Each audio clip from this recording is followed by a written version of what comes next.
আমার এ বাড়ির বুড়ের রুটি খায় হাউস মিটে নাকু। একে তো দেখেন খোলা ভাঙ্গা ভাঙ্গা খোলা খোলা আনতে বুলা বুলা খোলা লিয়ে আসেনি কো, খোলা ভাঙ্গা গেছে। আর রুটি খাবি কাল থেকে নি আটা লিয়ে আসেনি একবারে সেই হয়ে গেছে রুটি খাবি। মানে এই তো শীত পড়িছে, যে শীত লেপের ভিতর থেকে বাড়াতে ইচ্ছে হইতে নাকু, আর এর ভিতরে আবার রুটি খাবি। মানে হুকুম করার সাথে সাথে অমনি করা দেওয়া লাগবে নি, অনেক তো আর করা লাগবে না নি কষ্ট করে, যে কোনো কষ্ট হবে নি, বললে এমনি অর্ডার দিলে এমনি পাইয়া যাবে নি। শীতের তো উঠতে মন যাচ্ছে না কো। আর আমি এই যে ঠান্ডা পানি দিয়ে কিন্তু রুটি তৈরি করেছি, মানে গরম পানি দেওয়া করলে রুটির স্বাদ থাকে না কো। যারা বয়স্ক মানুষ তাদের জন্যে গরম পানি দিয়ে রুটি খেতে ভালো লাগে, গরম পানির রুটি।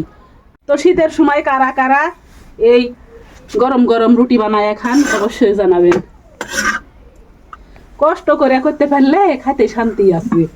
মানে শীতের সময় কষ্ট লাগে উঠতে, কিন্তু একটু কষ্ট করে করতে পারলে আবার আরামে খাওয়া হবে, ঠান্ডা আর খাওয়া লাগবে না কো।